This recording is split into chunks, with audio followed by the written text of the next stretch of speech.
So welcome everyone to the June 10th Chatham Township Committee meeting. We're juggling a variety of different electronics tonight. We have our live broadcast. We now have people in our audience. Welcome to everybody this evening. And we're also continuing on with Zoom. So we're looking in different directions. We're trying to make it all work together so that we can reach the majority of our residents. We just came out of executive session,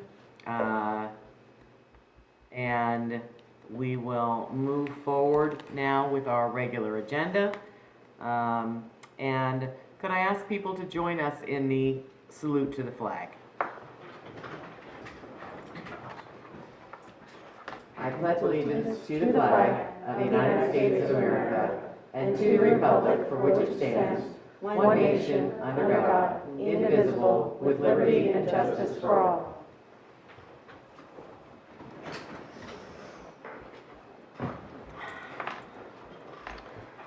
Thank you very much. Do I have a motion to approve the agenda for this evening? So moved. And do I have a second? The minutes, we had to take the minutes out of the, is that when we get to consent agenda? Well, we can do that now. Deputy Mayor Ewald was not at the last meeting, so we'll vote on the executive session minutes approval resolution separately. Okay, thank you. And was, wants to take something else out of the consent agenda, to do it now or then? yeah, if there's anything else that you wanted to take out of consent agenda, now would be the time. Yeah, I would like to take out the item number 8 on the consent agenda, resolution 171. And I'd like number 9. To be voted on separately? Yes. And that's the DOT grant. Okay. And the other one was Oh. 165 and 166, because I was, on the attendee raising his hand. Okay, I will bring him in back in as a panelist. Thank you. So 8 and 9 will remove for separate out from the consent agenda for discussion. and 2 and 3, we have to separate out because I wasn't at the last meeting or the last executive session. Excellent. And 2 and 3 as well. Do I have a motion to approve the agenda as amended? So moved. Second. And a second. Thank you, Mark. Okay. We're going to kick off this evening with a proclamation recognizing June as Pride Month. And I'll read the proclamation. Whereas our nation was founded on the principle of equal rights for all people, and some of the most inspiring moments in our history have arisen from the various civil rights movements that have brought one group after another from the margins to the mainstream of American society. And whereas in the movement towards equal rights for lesbian, gay, bisexual, transgender, and queer LGBTQ people, an historic turning point occurred 50 years ago on June 28, 1969, in New York City, with the onset of the Stonewall riots. During these riots, LGBTQ citizens rose up and fought against the discriminatory criminal laws that have since been declared unconstitutional. And whereas all human beings are born free and equal in dignity and rights, and LGBTQ individuals have had immeasurable impact to the cultural, civic, and economic success of our country. And whereas the Township of Chatham is committed to supporting visibility, dignity, and equality for LGBTQ people in our diverse community, and whereas while society at large increasingly supports LGBTQ equality, it is essential to acknowledge that the need for education and awareness remains vital. Whereas this nation was founded on the principle that every individual has infinite dignity and worth, and whereas celebrating Pride Month brings awareness and provides support and advocacy for the LGBTQ community, and is an opportunity to take action and engage in dialogue to strengthen alliances, build acceptance, and advance equal rights. And whereas the rainbow flag is a widely recognized symbol of pride and inclusion and support for social movements that advocate for LGBTQ people in society. Now, therefore, I, Tracy Ness, Mayor of the Township of Chatham, on behalf of the governing body, do hereby proclaim the month of June 2021 as Pride Month in the Township of Chatham in support of the LGBTQ community. Thank you, Greg, for putting that together. And we have a second note on tonight, and it's something called in memoriam, which we certainly don't often like to do. But on a sad note, former Township Mayor Abby Fair passed away at the age of 81. Abby was a devoted conservationist and open space advocate who served the township for more than 15 years and our community for many more years than that. Abby began her public service career in 1976 when she was appointed to the planning board, a post that was first offered to her husband. He spent years fighting to protect large tracts of land on what was once the estate of Geraldine Rockefeller Dodge. He was no slouch in his own right.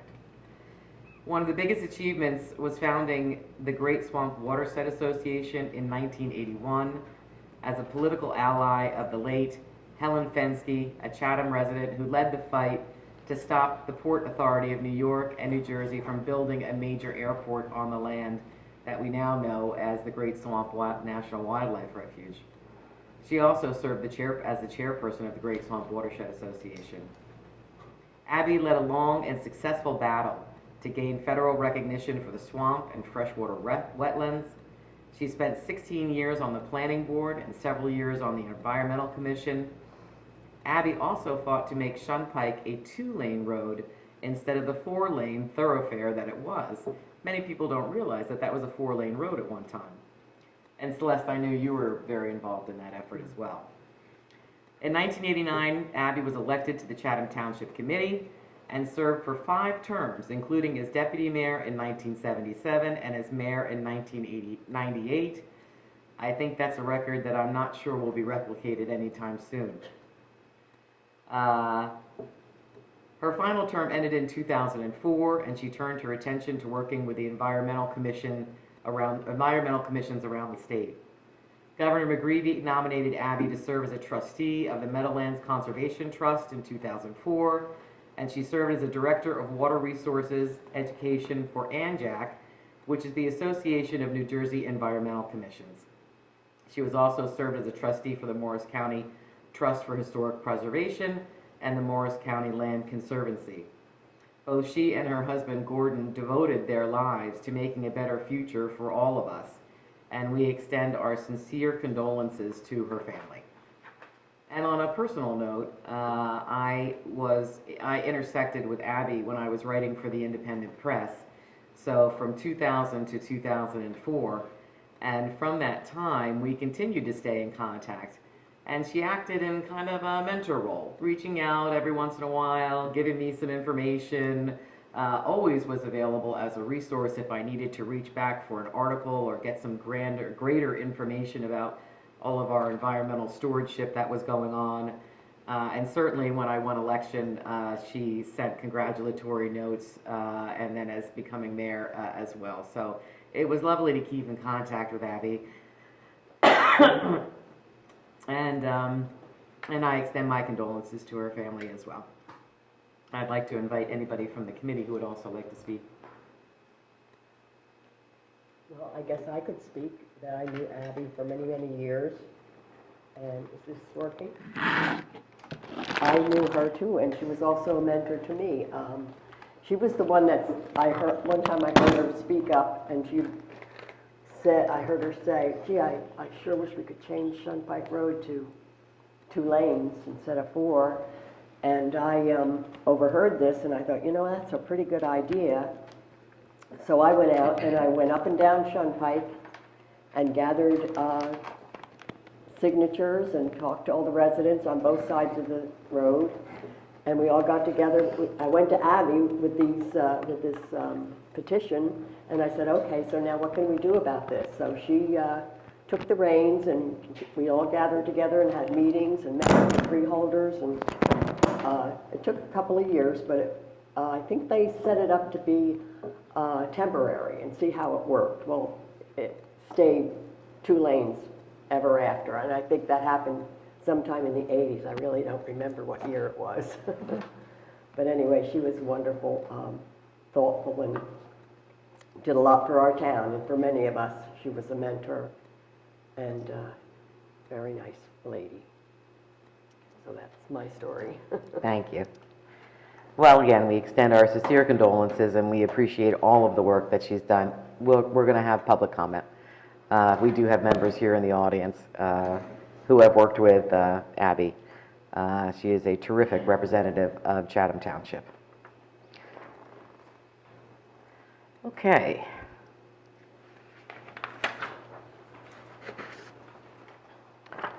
On a slightly different note, we're going to do the mayor's message up front because tonight will be my last as a committee member and as mayor. I have handed in my resignation this evening during our our executive session, and as we'll be moving to Basking Ridge in July. So indulge me as I have a few thank yous to make. We moved here as newlyweds 26 years ago and raised our family, worked and volunteered in our community, and we have many wonderful memories.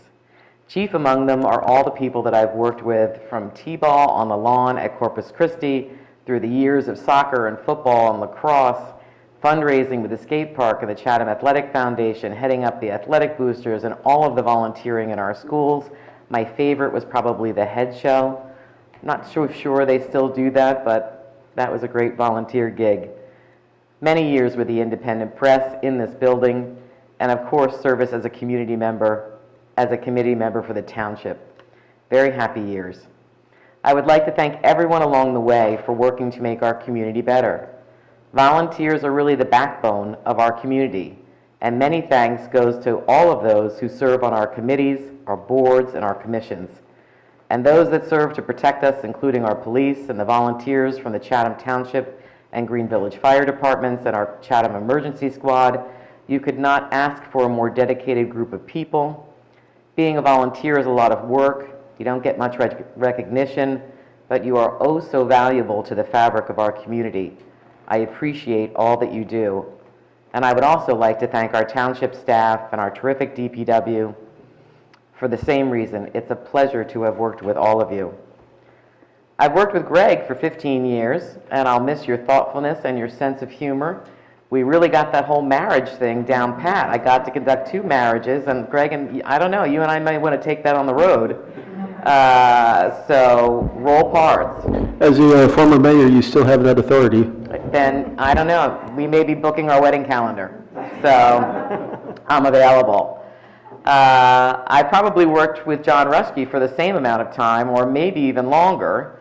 Thank you for answering every what if we or can we do question that I posed, especially trying to make sense of affordable housing and asking you to do various configurations. Your answer was always yes, and I greatly appreciate your counsel and the good-natured way that you approach all of our questions. So thank you, John. Tracy. I asked Albert a lot of questions too. And no matter how I asked the question, looking, of course, for the answer that I wanted, you always provided your best answer, Albert, and gave it to the committee to decide. So I've always been very appreciative of your counsel, and I wish you the best with future committee members. Thank you. Bob joined as our administrator in 2019 at the tender age of 30 with flowing mahogany hair, and I think that he's holding up pretty well. So I greatly appreciate, Bob, your collaborative style, your willingness to look at all sides of the issues that we face and really come up with future forward options and solutions. It's exciting to be able to do that. You've made a substantial impact in cost savings while bettering our services. I hope at some point your trusty list of to-dos goes down below 100. Bob rocks it old school with that actual list of things that he's got. There it is. He's holding it up for, are you on camera? You're holding it up for the camera. Rarely goes below 100. And I hope, Bob, that my replacement knows obscure song and movie references so we can keep that going. I want to thank all of our committee members and to Celeste and Stacy in particular for your support. If it were not for your efforts, along with many others in the township who supported our goals and believed that we could, I would not be here. So thank you for keeping us all moving forward. 2 thank yous to go, and one of them is our residents. Thank you to those who have thoughtfully reached out with questions, concerns, and ideas, problem solvers. Those who wanted to participate and did so in a thoughtful and civil manner. There are many more opportunities today to volunteer than there were just a year ago, and I encourage everyone to participate in shaping the township's future. It's an exciting time to volunteer or serve, as residents will be asked for input into a new master plan, recreational planning, assessing opportunities for our business district, and enhancing the entrances to our township, making improvements, managing the possible development of Noe Pond. The list goes on. Join in to ensure that Chatham can continue to be a great place to live and work. Last but certainly not least, I wanted to give a big thank you to my family, my husband and our sons Colin and Ryan. Without your love and support, I would not have been able to volunteer for 20 years and certainly not run for office. From tying together endless bunches of Cougar Night t-shirts to planting flowers at Colony Pool, we coined a new term. It's called voluntold. So my children don't volunteer, they're voluntold to do things, and they pitched in somewhat willingly. And when things get weird, your sense of humor and funny texts always make me laugh. And I hope I've shown my sons that you can do anything that you set your mind to, and that service to your community, being someone who gets things done, has great value in life. And hearing the words, "I am proud of you, Mom," is very special.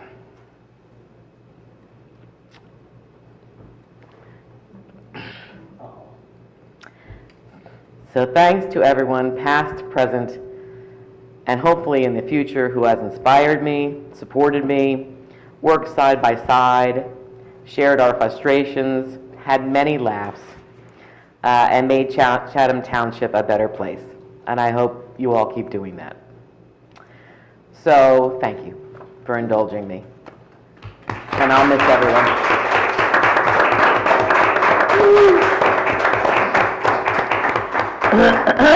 Okay, that one snuck up on me.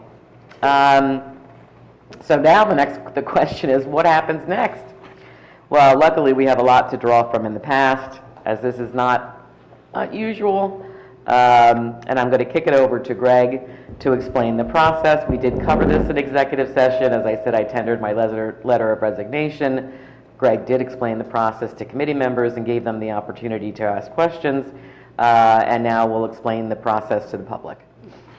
So the process for filling a vacancy is spelled out by NJSA 40A:16-5. Because we are what's known as a partisan town, where our elected officials are elected as members of political parties, the process is as follows.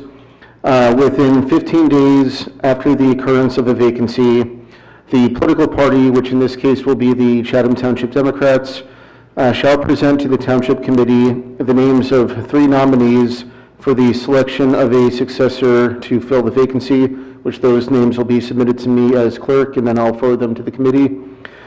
Then once those names are submitted, within 30 days after the occurrence of the vacancy, the Township Committee shall appoint one of the nominees as successor to fill the vacancy. The process that's been followed in the past 20 years when we had previous vacancies was that the 3 nominees were invited individually to attend an executive session meeting to be interviewed one by one, and then the Township Committee would then deliberate and select one of the 3 to fill that vacancy. If the Township Committee is unable to reach a consensus and appoint one of those nominees within the prescribed time, it would then be kicked back to the Chatham Township Democrats, who would then, within the following 15 days or 45 days after the occurrence of the vacancy, to appoint one of those three names that were submitted to fill the vacancy. If for any reason, if the Chatham Township Democrats fail to submit the names of three nominees within that 15-day window after the occurrence of the vacancy, it would then be for the Township Committee in that up to 30 days window to appoint a successor from the same political party which had nominated the incumbent whose office has become vacant. So, that's all the contingencies, and the person who is appointed to fill the vacancy will fill the vacancy for the remainder of the year. As Mrs. Ness's seat was up for election this year anyway, that seat was already going to be filled in the November election, so it'll be filled for the balance of the year. And if anybody has any questions, either Township Committee or members of the public, they may feel free to contact me either by email or call me at work. Thank you very much, Greg. The last time this happened was in 2017, when John Maurer left also to move to another area, and the Republican committee at that time chose Tayfun Selen to fill the seat, again filling the remainder of the term, and then went into the general election. And it happened two other times previously. It was in 2012 when former Mayor Tubbs was also moving out of state, and that's when Laura Ali was appointed to fill the vacancy. And then I think it was 2005 when I think it was John DeMaio. John DeMaio had resigned, when that's when Kevin Tubbs had come onto the committee. Right. So that's the process. And it's expected that the three candidates will be put forward for the June 24th meeting. And then if a consensus isn't reached, as Greg said, it'll go back to the Democratic Committee to choose a candidate, and then that person will be appointed at the following meeting. The 30-day deadline is, The 30-day deadline will take us to July 11th. So hopefully if we have the three names by the next Township Committee meeting on June 24th, the committee can meet with the candidates at that time and deliberate. But if we need to arrange for special meetings, we can do that as well. Thank you. And now we're going to move on to committee reports. actually, before you move on, I just wanted to say something. I just wanted to thank Mayor Ness for her decades of contribution to our community and for her work on the committee these past couple of years. Tracy was elected onto the committee and started in January 2019. She was first Democrat elected to the committee in about 15 years and managed to do so in a town which at the time was less than 25% registered Democrats. That is a testament to the work that she has done in the community and the far-reaching positive impact she has had over the years. But that accomplishment did not come without its challenges. Sadly, she joined the committee at a time when the political division in our town and in our nation was palpable. And she's been a target for some vitriol, which was unwarranted and sometimes very painful. But Tracy kept her head down, and she kept focused on the good work and kept working on behalf of the Chatham Township residents. Was never uncommon for me to call her with a question, asking her what is going on, what's the status, sending an email, and she was always on top of anything of importance. She followed through on the things she committed to and was most passionate about: improving planning for our future, enhancing communications, involving the community in key functions and decisions through the development advisory committees, and maximizing the use of grant funding. And she's been key in improving our affordable housing plan from the original 2018 agreement, reducing density with group homes, implementing a veteran priority, and moving from the environmentally sensitive River Road to the Charlie Brown site. Being a committee member is not a paid position, but Tracy always put the township first. Thank you for your leadership, your commitment, and all you've done for the township over the years. We truly appreciate it. Thank you. I have a little something I'll give you later to remind you of Chatham. Oh, Diamond, stop, honestly. So you'll remember where you raised your boys and where you always call home. I'm only going to be 9 miles away, and I'm going to continue to help working on our up until the campaign season. So I'll be around. Thank you very much for your kind words. I appreciate it. That's where the funny text from my family and my sons came in when things got weird. Okay, we're going to move on then to committee reports. Mrs. Felice? Yes. Let me be quick. The joint court committee met. I think basically we need to add on our next township community meeting discussion item. Basically, Harding is leaving the joint court, and they have submitted their resignation. And I think it's prudent for us to discuss the pros and cons of staying in the court or leaving or and whatnot. Sorry. Would it be possible to do that in July? I don't see why not. I think, they're meeting again in the end of June. Right, and the deadline for decisions is September. Okay. So just based on Yeah. making sure we have a full committee. Okay. Yeah, that's probably a fair point. Colony Pool is thriving. I mean, our membership's at 585 members with 1,660 registered and over 220,000 in revenue. They're really doing well. And the senior class picnic was moved to Monday for weather reasons. That's all. Great, thank you. Mark? Thanks, Tracy, and good luck to you and the family. Thank you. Celeste and I had a meeting with Bob and Mr. Hoffman and the chief of police over at the police building since our last meeting. Just got a walkthrough and had a pretty in-depth discussion about some issues that are coming on the horizon as far as the maintenance of that important part of our community's infrastructure. So that's just something, nothing really specific to report now, other than that's certainly going to be an agenda item going forward in the coming months, and we look forward to talking about that. The library is open, as we've talked about multiple times in recent meetings, is thriving. Lots of people are coming in, no appointment necessary. They had their first big indoor Friends of the Library book sale recently that went great. And that's an important thing because it clears out rooms. The books get sold, rooms become available for meetings, bookings, and what have you, and that's happening right now. As far as the Board of Health goes, everything, obviously, the main issue there is that things are returning to normal. I should add, just generally, not really a committee report, how great it is to be back here in person with fellow members of the committee and the members of the community. It's a sure sign of obviously very positive things going on the public health front, and that ties into the school district as well. We're coming into the end of the school year, but it's great that we were able to get everybody back in person who wanted to be back in person before the end of the year.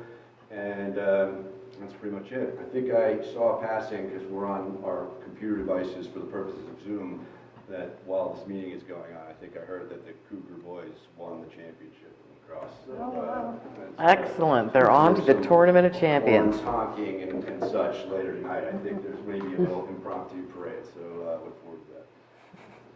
Fantastic. Celeste?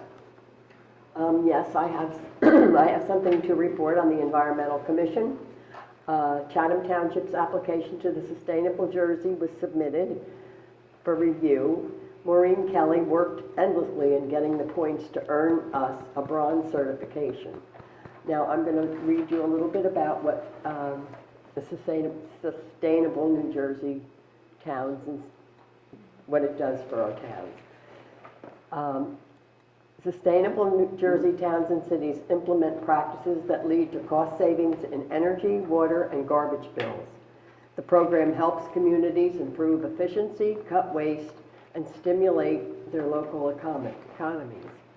Registered towns get special priority access and notification of incentives and grants and are eligible for the Sustainable Jersey Grants Program, which has provided over $5.6 million for community-based initiatives across New Jersey.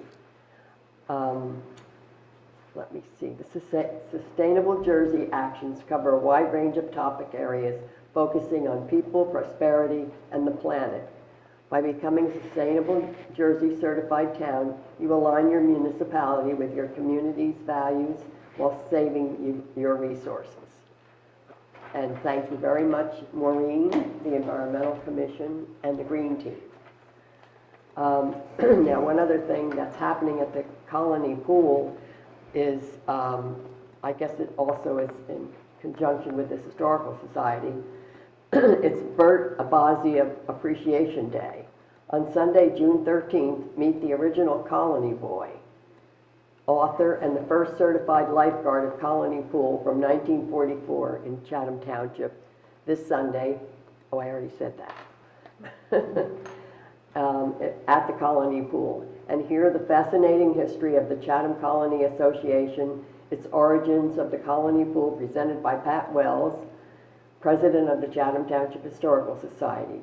View the original pool pump house on the property and learn about healing powers of the colony muck. The ceremony begins at 2 p.m. and they will be honoring him with a plaque placed on the back of the lifeguard chair. And that's all I have for tonight. Thank you very much. It's wonderful to see Bert recognized. It is a fascinating history for those of you who may not know about Colony, as a fascinating part of our history in the township. To you. Affordable housing. The Affordable Housing Committee continues to meet to do their information gathering, finalizing goals and objectives, and developing schedules for deliverables.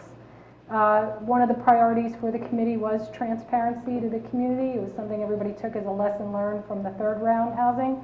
So it's my hope in the next couple of months and periodically that they will present to the committee and to the community their research and eventually their recommendations. The Municipal Alliance Committee met yesterday. They will begin, as we're hitting graduation season and prom season, they will begin their Parents Who Host Lose the Most campaign to remind parents to encourage healthy choices and to discourage underage drinking and substance use. Also mentioned at the meeting was that Fish Rack is going to be held for 3 days this year. That was news to me. It's going to be from September 17th through the 19th. To support local businesses, they're going to limit the vendors to Chatham Borough and Chatham Township vendor. Of course, the not-for-profits, those organizations, it will be broader, but the commercial vendors, they're going to limit it to the local ones because of everything that's gone on with the pandemic and the harm to those businesses. MAC is welcoming new members. Their next meeting is August 18th. Anyone interested in joining MAC can mail ChathamMac, M-A-C-C, at gmail.com.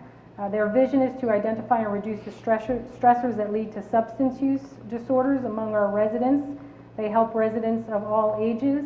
With the pandemic, time and again, I hear from therapists in the community about the increase in anxiety, depression, and substance use. So it becomes more and more important for the good work that the Municipal Alliance Committee does. So I hope people will reach out and join and see what they can do to help in that area. And I guess that's it. The Finance Committee and Planning Board have not met, but the Planning Board does meet on June 21st. Thank you. I don't.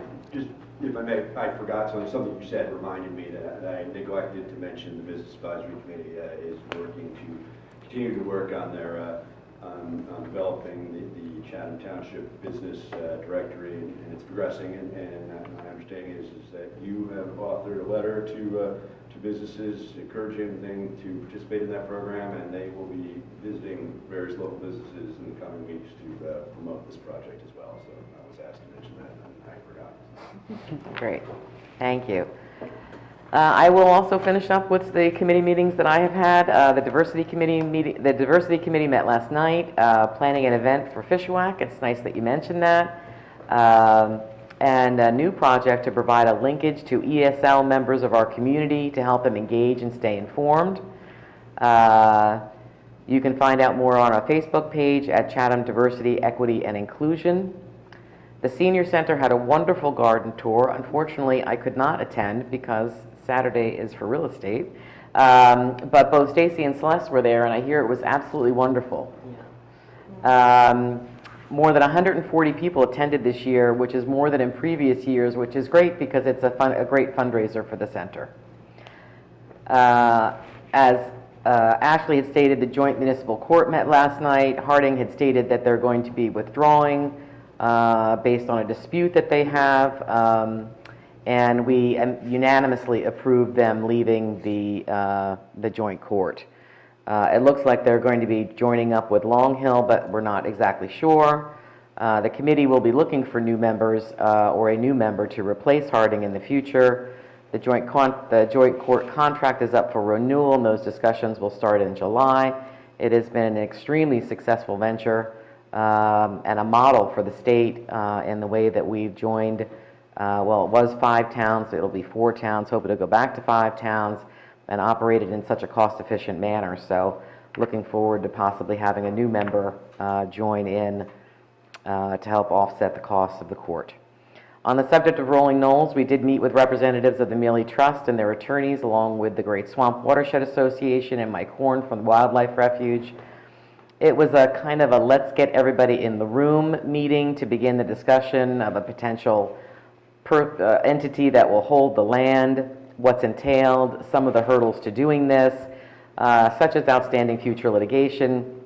But it's important for us to continue to facilitate these meetings and keep moving forward and hopefully let the EPA know what the remedy that we desire is to allow for expansive public use of that. So we're continuing down that path. And finally, I'm sorry, I was pleased to speak at the Gold Star, Girl Scout Gold Star Awards ceremony. Stacy joined me in that. It was extremely hot, but it was very nice. And we honored Blanche Blumenfeld, a Township resident who at 93 is the oldest member of the first Girl Scout group of the Chathams. That was in Chatham Township, and she brought her shadow box with all of her badges and press clippings. It was a lovely event, and we'll hear more from Blanche as she's going to participate in a joint Girl Scout and Historical Society event. So it was really very neat. And finally, on tonight's non-consent agenda, there is one affordable housing matter, a resolution of need to be submitted along with the application for the 9% tax credits for construction of the 100% municipally sponsored family rental development at 522 Southern Boulevard. The resolution reaffirms that the township has the need for affordable housing and complies with the amended Affordable Housing Settlement and Agreement with Fair Share Housing Center. The resolution also authorizes a financial agreement or a payment in lieu of taxes program for 522 Southern Boulevard, which is also known as a pilot. The pilot is also necessary for the township to obtain a score which would qualify us for the 9% tax credits. The pilot provides for the following: an annual service charge in lieu of a real estate tax payment. The annual service charge is calculated on the basis of the rents received less the utilities times 6.28%. The 6.28% pilot will allow the township to be competitive to be awarded the 9% tax credits.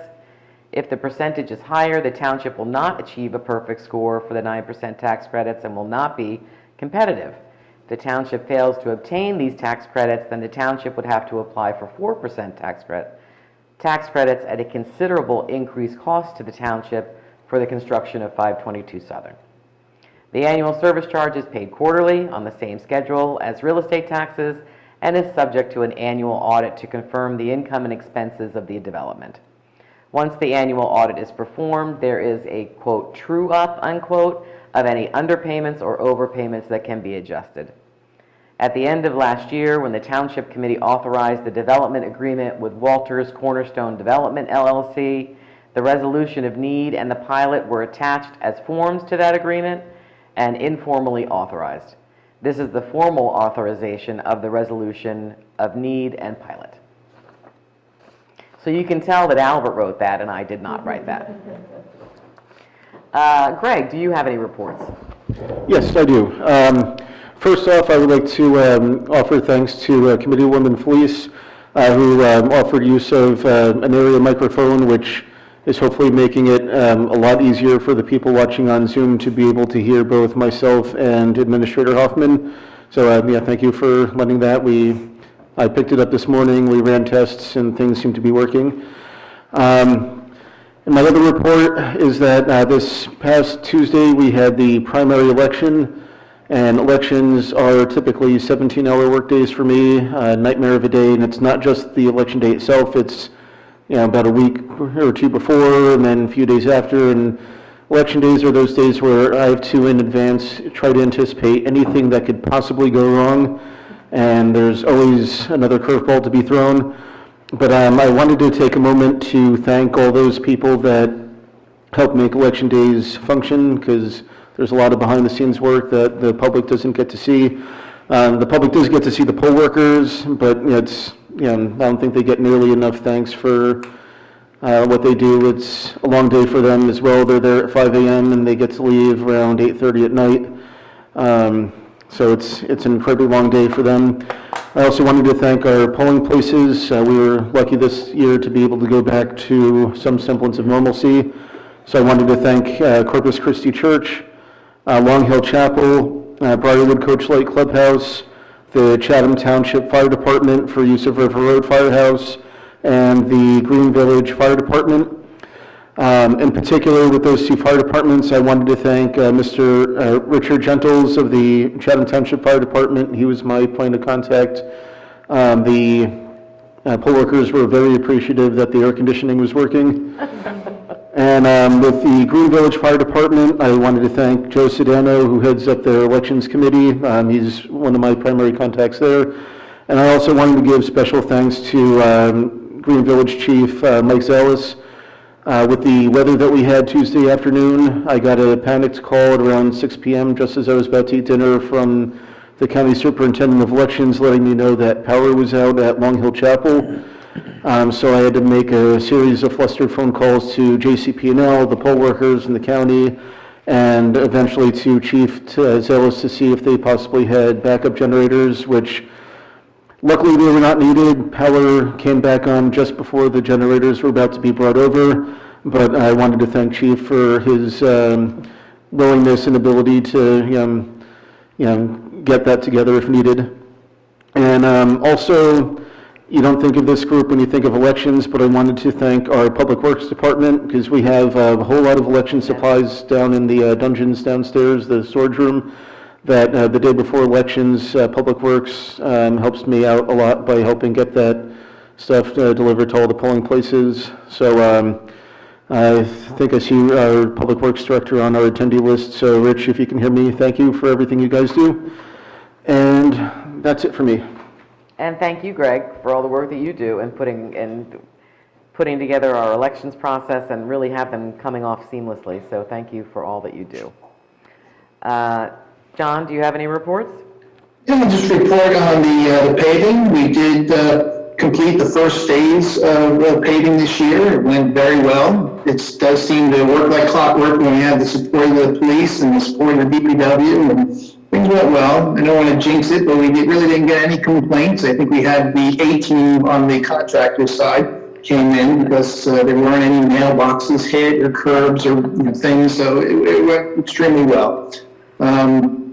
This year we did pave extremely early this year, and I think that's because the DPW was on the ball of repairing basins, because before we mill and pave the road, the DPW goes in, they fix basins, they do curb repairs, or they fix the base, and they do their part to get the roads prepared. And then Bob surprisingly got the capital budget back very quickly, and so the funds were available. So this was surprisingly a very quick turnaround on our first phase.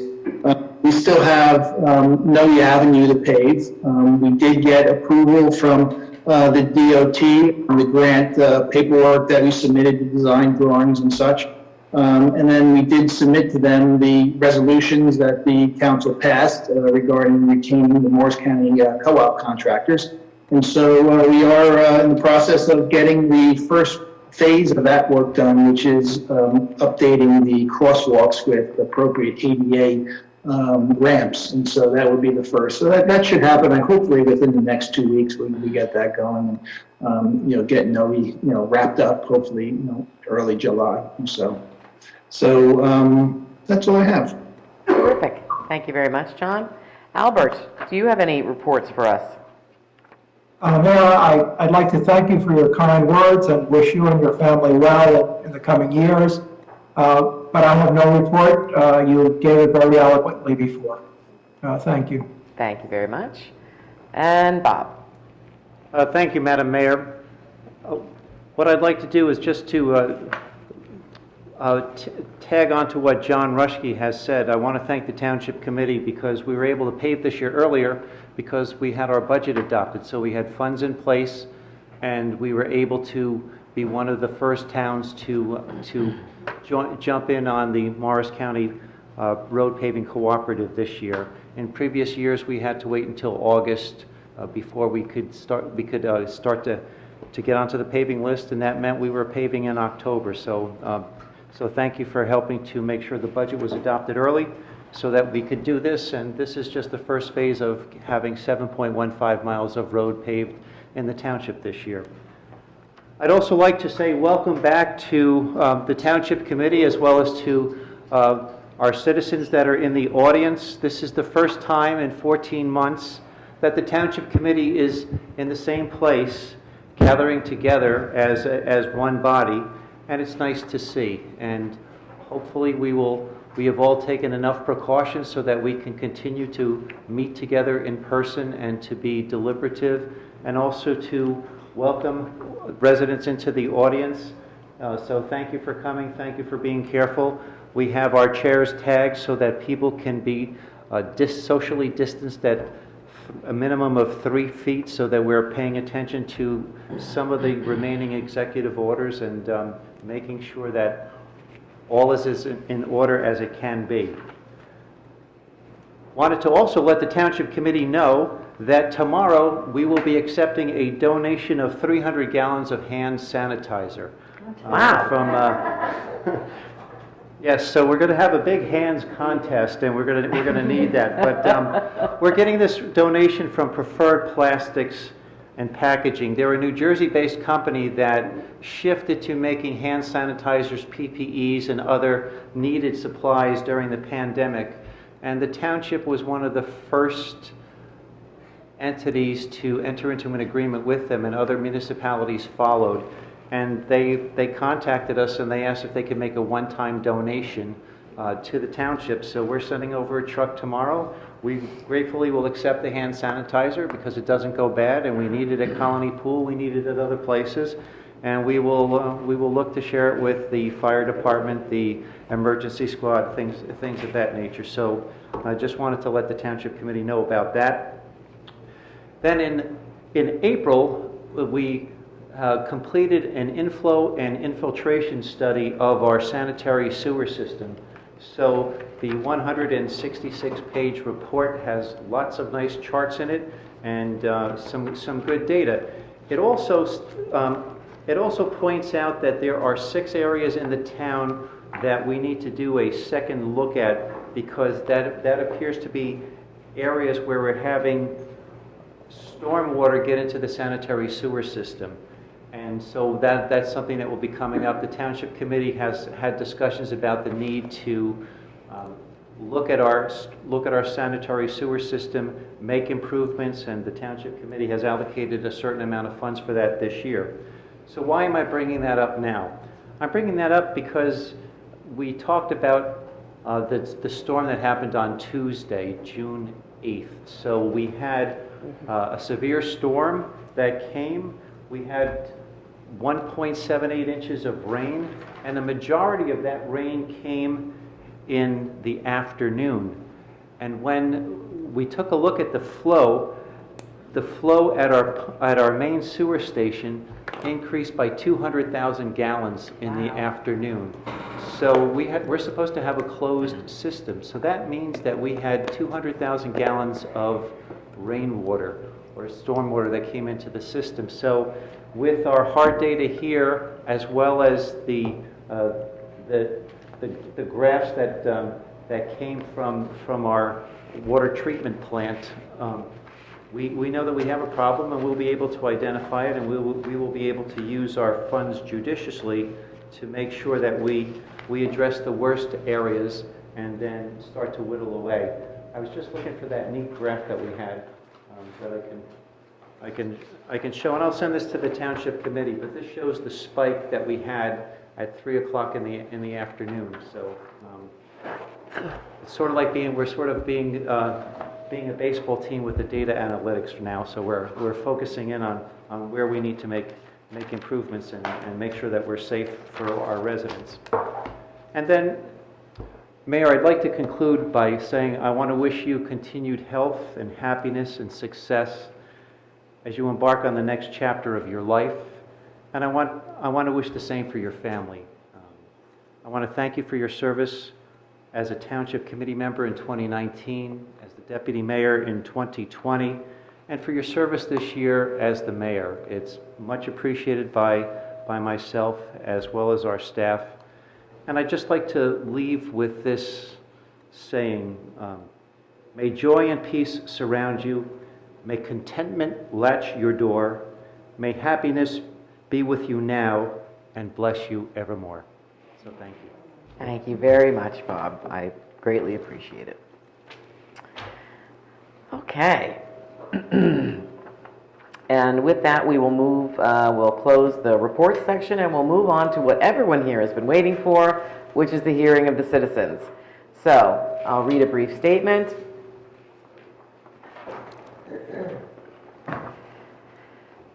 Actually, you know what, Greg, we actually have to amend this. But anyway, if you're watching via cable TV on Comcast Channel 29 or FiOS Channel 26, you can participate in the public comment session of this meeting by dialing in at any of the phone numbers which are listed on the agenda and will be shown on your TV screen. When we get to the public comment session, you can dial 9 to raise your hand, star 9. If you're watching via Zoom, you may speak during any of the public comment sessions by following the Zoom instructions to raise your hand. When you raise your hand, or if you come to the microphone this evening, please say your name, spell your last name, and give the name of your street. You do not have to give the address or the number. All public comments will be limited to 5 minutes, and rather than use any of your time answering questions, we'll wait until you finish speaking before responding.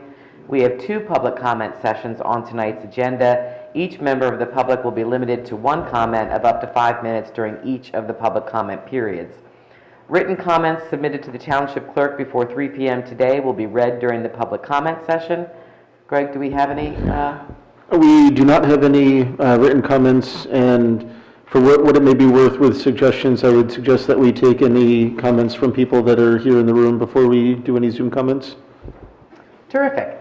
So tonight we're going to recognize those who have come to the Township Committee first. We'll ask people to line up at the mic. Socially distanced. Socially distanced.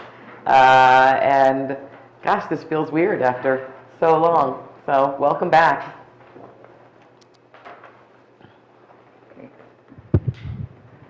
Hi, Kathy Abbott, Windward Road. And I would like to make a statement to the Mayor, Tracy Ness. Thank you, Mayor Tracy Ness, for your service to the Chatham Township Committee these past 2.5 years. When you took office in 2019 with 4 Republican members, some may have doubted your ability to drive policy and help shape the township. As I expected, you were effective because you weren't bogged down with political labels and were focused on getting the work done. Your efforts throughout your term have supported the work of our Township Administrator, Bob Hoffman, and staff. As the Township has been able to save money with successful grant applications, shared services, and other cost-cutting measures, we see a new way forward that allows us to meet our obligations while minimizing new burdens to our taxpayers. The 2018 Ritter Affordable Housing Agreement left the township with a major obligation and an unrealistic timeline. We didn't hear a lot of complaints about that from you and your committee members. You dug in and did solid work. Now we have a deal to create lovely affordable housing at 522 Southern Boulevard and retain our immunity from the builder's remedy. Environmental causes are near and dear to me, so I have been happy to see your advocacy for Environmental Commission initiatives like the pesticide-free landscaping on municipal properties. It took courage of conviction to insist the open space tax be reestablished at 2%, as it was passed by a citizen-voted referendum years ago. If we want flexibility to purchase available land, we need to fund the trust to save for it. When you asked me to run for Township Committee several months ago, I was inspired by the work you've begun alongside many bright and talented committee members, Stacy Ewald, Celeste Fondaco, Mike Kelly, and Typhoon Solen. Chatham Township now operates with an eye towards the future, with clear plans and goals. I believe we all benefit from your hard work and dedication. Thank you, Mayor Ness. Thank you very much.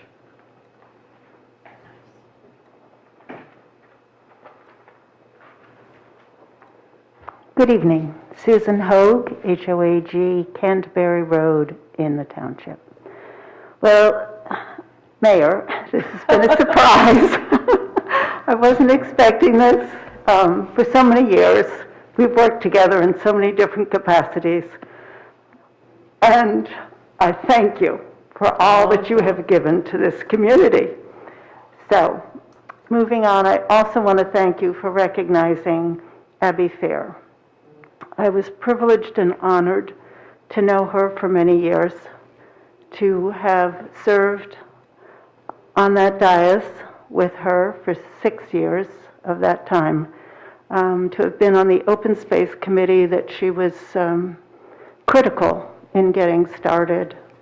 And I thank you for recognizing her, and I'm wondering if the township might be able to do something more on a long-standing basis as far as possibly doing some kind of a plaque or, I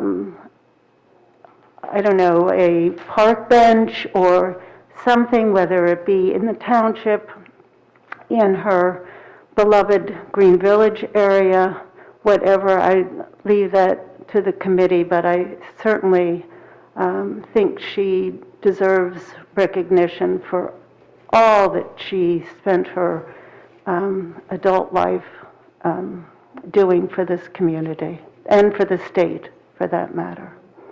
So thank you, and thank you again. Thank you, Sue. I know that both you and Abby were quite a tour de force and did many wonderful things for the community, including helping to preserve the Kirby property, which was an enormous win, and kind of sealed the Kirby family legacy as they sought to work with the town to not have developers go after their land or sell their land to developers, and that was a truly admirable thing to have happen. So we were very appreciate all of lucky. your service as well. Thank you. I, like so many, felt that Abby was my mentor as well as a mentor to so many other people. She was truly a public servant, not a politician, but gave her life to public service. And we should all be so very grateful. Thank you. Thank you.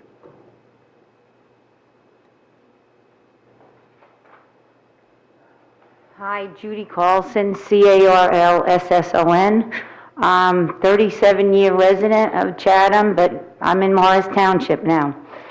But I wanted to come in here and just say a few things about Abby Fair. Abigail Fair was an example of what is now called an activist. Smart, articulate, focused, and dedicated.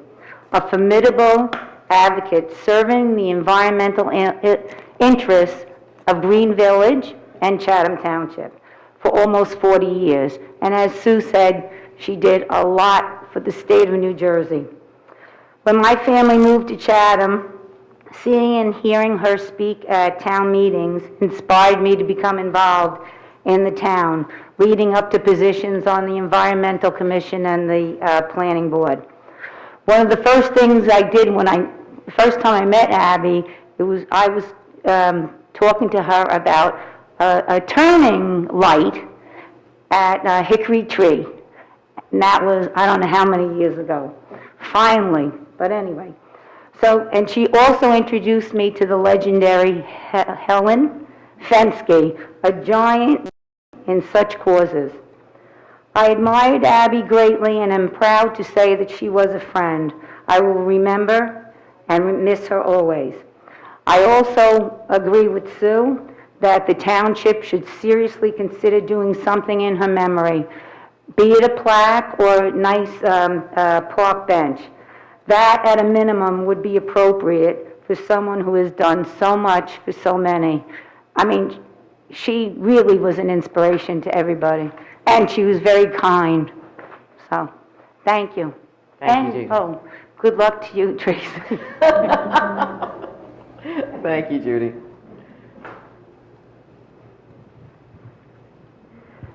Hi, Maureen Kelly, Mountain Avenue in the township.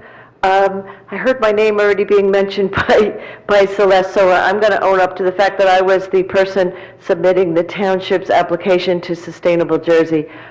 We had a bit of a mandate this year to go beyond our bronze level to all the way to silver, so it meant going from a mere 150 points to 350 points. Now, I won't bore you with all the details of that, but I, in the interim, became like the point Nazi. So I come here to thank people for all the help I got. I want to start with Steve Carroll, who did this for so many years, and was a bit of a mentor to me. However, I needed help. I mean, Steve just did it. I needed help. So I want to thank Greg in particular, because Greg was enormously helpful whenever I asked for something. And also Bob's assistant, Ashley, I don't know how many requests she fulfilled. Also, Bob was enormously helpful. And Christy Tragno over at the DPW just took so much time. I went and visited her, and I now know things about tub grinding and our street sweepings that no one would know. But I know. I was able at the last minute to change one of our options to include the brand new shared services agreement with DPW trucks and equipment.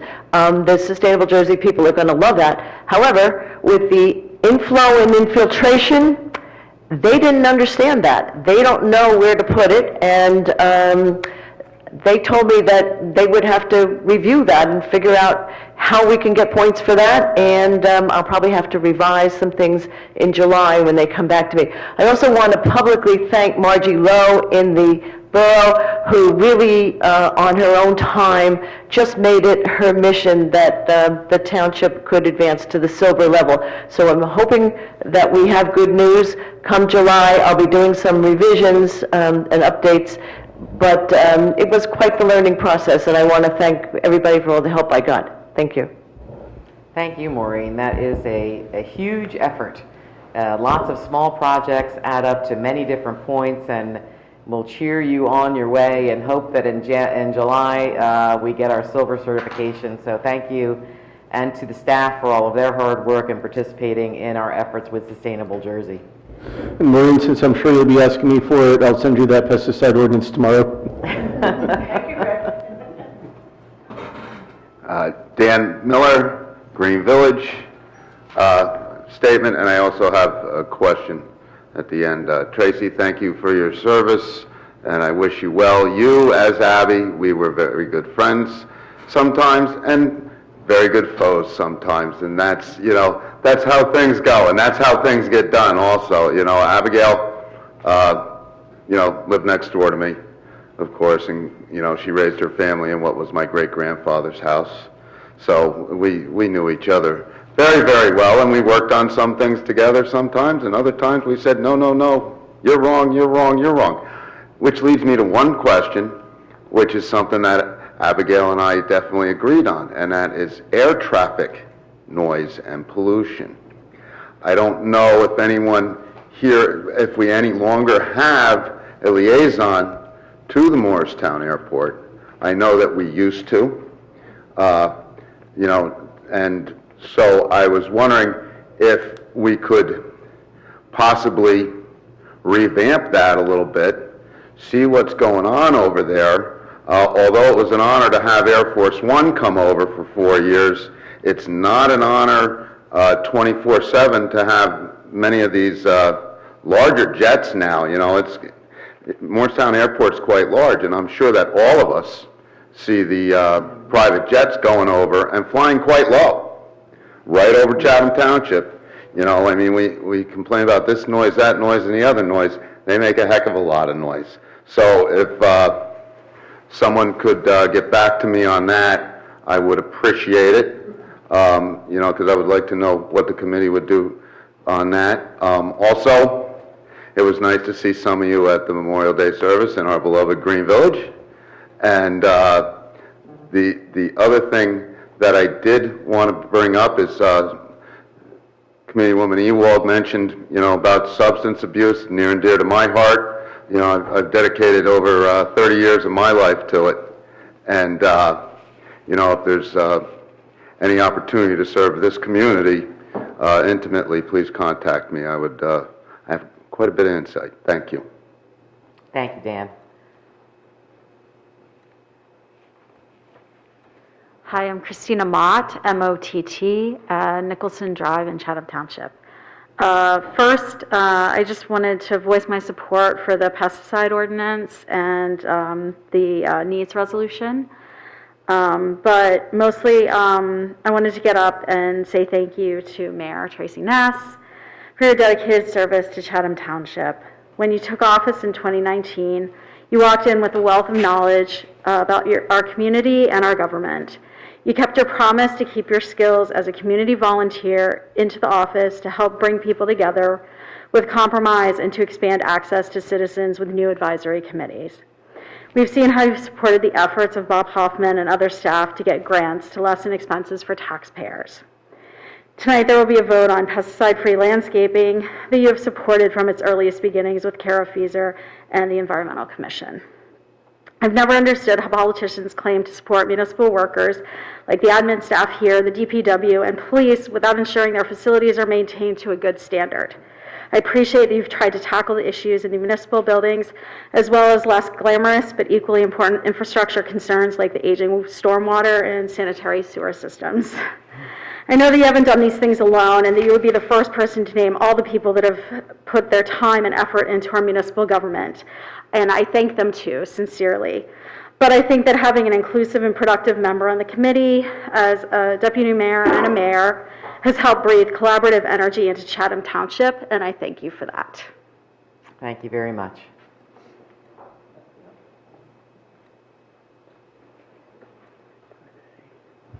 Hi, Jen McNally, McNally, 100 Noe Avenue.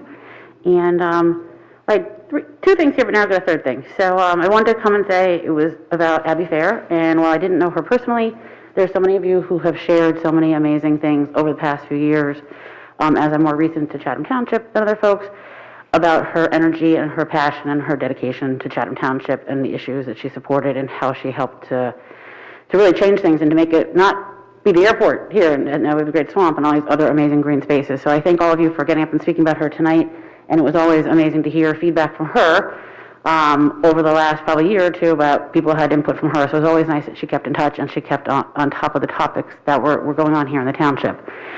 And I'll jump on my second thing here, which was really my third thing, but because I do have a question after this. But I want to say thank you to Mayor Ness, and I have to say that I've gone from sitting in the audience here with you to seeing you up on the podium here, and you provide the township and its residents a tremendous amount of historical knowledge and your ability to explain complicated issues to the average citizen. I know myself, after meetings when we were out here, your history of being a reporter here has aided the township in so many different ways because you understand the issues, you see the history of where things are coming from, and I think your ability to reach out to all these different people in the community, from people in the municipal office to public works, all these different places, really helps bring a synergy together that we haven't had here before. And I know you helped Bob with his 100-point list there, because I've heard all about this list over the past few years, you know. It's impressive. But your dedication to Chatham Township is unprecedented and will have lasting impact for generations to come. From improving communications and adding these committees, you've really gotten people in the township more involved and more aware of what's going on here and how important these issues are and how they will shape the future of our community. Thank you for being generous with your knowledge and your time, and I'm sure your family will be very happy to have you back, though. So thank you, I appreciate it so much. And it's exciting to be back here in person tonight, because it's much more, it's quieter than in my house, trying to keep my kids on mute when we're asking questions. I guess my other question is, on Southern Boulevard, I noticed that our skateboard park affordable housing construction project, this is sort of my second thing, which is now my third thing, it looks as if construction has sort of halted. And I was wondering if there's any sort of an update there. I don't think things have looked like they've progressed that much in the last few weeks. So we sort of broke ground and got the project started. I don't know if anybody has an update for us. John, do you have anything, or Bob, do you have anything on that? Bob does? Okay. Well, recently they've taken a break because of the weather, but they were doing some installation they were waiting for some gas line work to be done, and then they were putting in new sewer lines, interior on the property. Okay. Okay. It's just hard to look like there's a standstill from just driving by, so it's great to know that. Anyway, thank you for that answer. And Tracy, thank you for your service. It's appreciated by so many people here, and I'm happy to be able to be here tonight, though, to thank you in person. So thank you. Thank you very much. All right, Greg, we're going to move on to the Zoom comments. We have one comment per public session. I noticed that So we're going to move on to the Zoom. she got an answer. I just didn't get an answer about the airport situation. I was wondering. We took it down as an issue, and I actually was going to follow up on a couple things. With regard to the airport, I'll definitely follow up on that, Dan, to find out how we can address that. And then I wanted Judy and Sue had made mention of trying to do something to honor Abigail Fair. The Historical Society had reached out as well, and they had some thoughts and said they would be willing to collaborate, so I'll follow up with them as well to see what we can do. I think it would be a lovely thing to do. Absolutely. And Dan, we'd love to have you with the Municipal Alliance. If you've got the time to help out, I think that would be great. If you could email me, that'd be great. Yeah, I'll forward everything to you. Thank you. All right, Greg, do we have any hands raised on Zoom? We do not. Okay, seeing no one on Zoom, we're going to close the public comment period. Those of you who wish to skedoodle are given a free pass if you'd like to.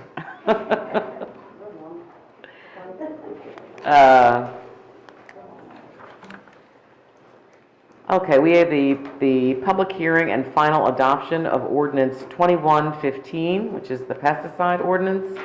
Greg, could you provide some context along with that? Yes, this is ordinance 2021-15, ordinance of the Township of Chatham, County of Morris, State of New Jersey, eliminating use of pesticides on all municipal recreational areas. Thank you, Greg. Could I have someone move? Oh, no, we're going to have the public hearing. So anyone who would like to speak on the pesticide ordinance, we will open for the public hearing on this ordinance. Do we have anybody on Zoom, Greg? We do not have any answers. And anyone in the public? Seeing none, we'll close the hearing, public hearing for ordinance 2021-15. Do I have a motion to approve ordinance 21-15? Well, are we not going to have any? Yeah, well then we'll have, we move it and then we have a discussion and then we'll have a vote. Move it. That's approved. Yeah, okay, sorry. So you moved in, I'll second. Second, thank you. Is there any discussion about the ordinance? Yeah, I have some questions and concerns about the ordinance. Not so much the policy behind it, which I understand and which I also understand, and I think everybody understands, has been the policy of this committee and this municipality for a number of years now, which is fine from a policy standpoint. But I'm just not seeing the the need for the ordinance or the analysis necessary in my mind to support the ordinance, again, on a need basis. Effectively, we're codifying as law what is already the policy of this community, and with all manner of exceptions. In fact, the way I read this ordinance, it basically says that we're going to use natural quote-unquote pesticides, as that term is broadly defined, unless we decide that it's, you know, a more prudent course, or, you know, the certain circumstances justify not using it. And so it's like a law saying we're going to do this except when we don't want to do it. And again, that's the current policy that's in effect anyway. So I'm just not understanding what the exercise of adopting a new law and adding a new ordinance to our books that effectively has very little effect. And you know, have some questions, you know, about the process for the exemptions, I'll call them. Like, who makes that call? Somebody at DPW, Mr. Hoffman, the mayor. You know, how is that in any way different than how it's currently done under the current program?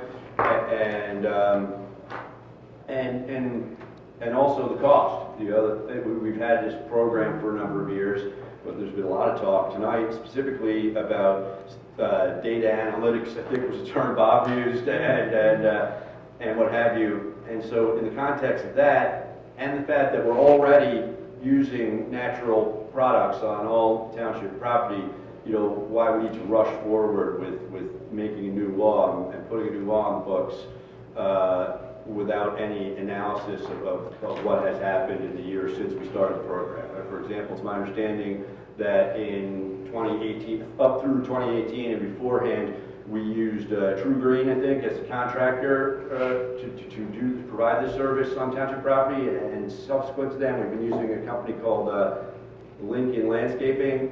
It would seem like that would be a data point that we could pretty easily see, you know, as far as how much this is costing vis-a-vis other options, and at least have a discussion about the benefits of that. And just, you know, I'd like to hear from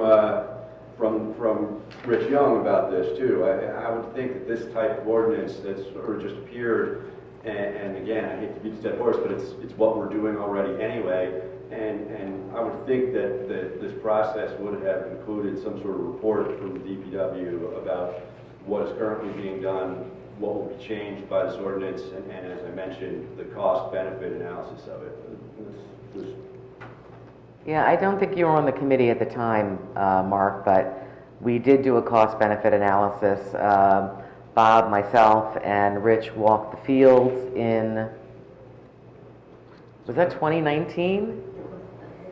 Yeah, so we went through, we looked at what the results were. I spoke with some of the sports parents about this. So it was introduced in 2017, 2018 to move forward with organic lawn care, and looking at the results of that. It is a costly exercise to use the full complement of the organic care. What we found out in the interim was that lawns weren't being seeded. There's no watering system at Mountain View Field. Estrene is a giant bowl of water. There's not appropriate drainage systems there, so there's a lot more that goes into some of our field maintenance than just putting chemicals on it. Some are just not going to get better without substantial remediation. So we did look at those things, and in moving forward with our Sustainable Jersey certification, we did want to move forward with a pesticide-free ordinance. We feel that after 4 years, and it's been successful, and that's the goal, is to move forward with that. So, Bob, do you have anything to add? Just a couple of clarifications. The True Green or whoever, they were here through 2017, and then in uh, the end of 2017 or the beginning of 2018, Lincoln Landscaping came in on a pilot program. Yeah. And then in 2019, we did an analysis, and then we went out to bid for the services, and we bid it both ways. That contract expired, and it was not renewed. We did not have the opportunity this year to write bid specs for landscaping, field maintenance and landscaping services. So, that's something that we will probably wind up doing Next year. Going forward. And there is the component where in the fall we're going to do aeration and seeding, but we haven't. To be frank, we haven't done any kind of fertilization or whatever. It's just we've just let the lawns go natural as well as the fields. And we'll have to circle back to those next year. Okay, well, what I'm hearing there is even more reason like why the urgency to pass this new law today. We're not doing anything this year. Seems like maybe we could have a little more time for the newer members of this committee to have the benefit of the real numbers on the cost-benefit analysis. Maybe get some input from, the baseball club or whoever, and hear some more about this. I just feel like we're rushing into this, and you have just confirmed that we're not even going to be bidding out this program this year.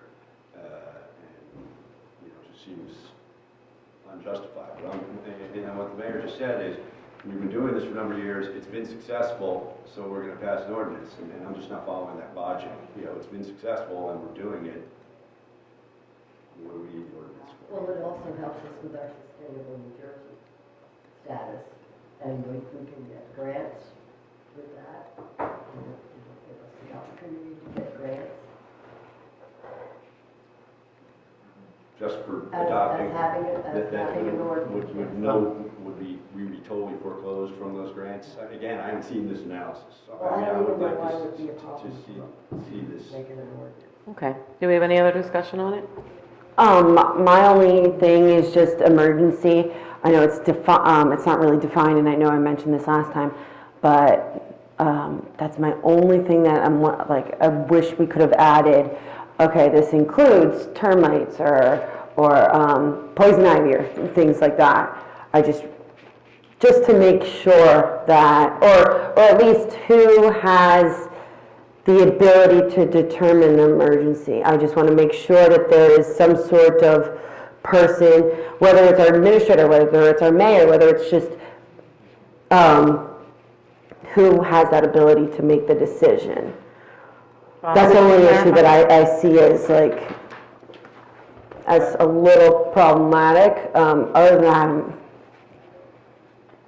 that, That was some of Bob's comments that were when the ordinance was first sent over, that we do have the ability on an emergent basis to treat a pest infestation or to treat poison ivy and poison oak. yeah, I totally agree.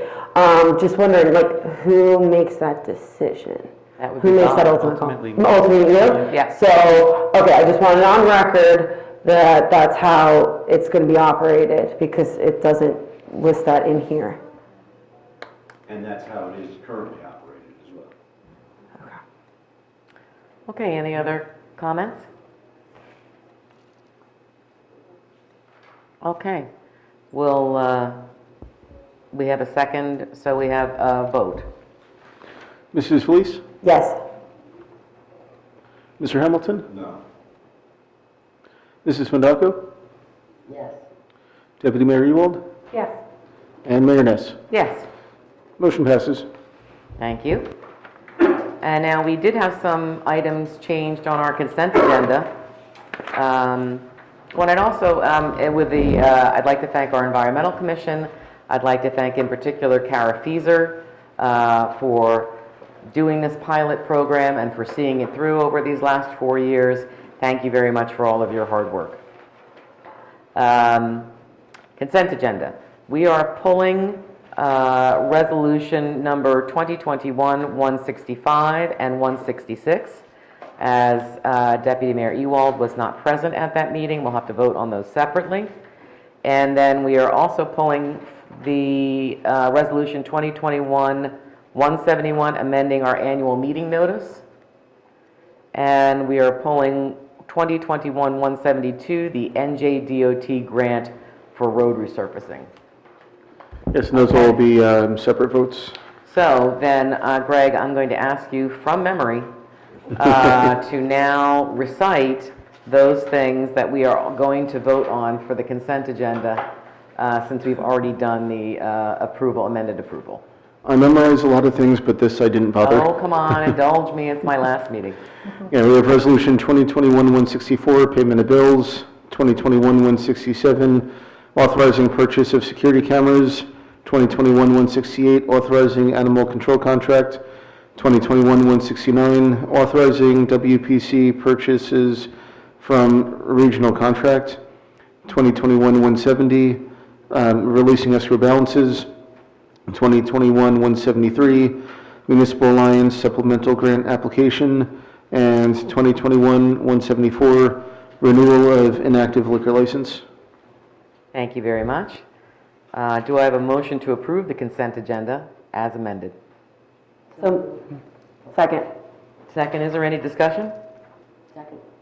Second. Just, Greg, could you clarify the animal control? Actually, I could if you would like. You and Yeah. I spoke about this a little last week, but I wasn't, I had a note to discuss this, but, I don't know.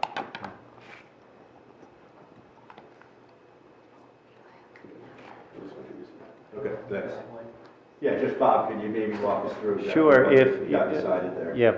The animal control contract is on for this meeting because the Township of Chatham had an interlocal agreement for animal control services with the Township of Milburn.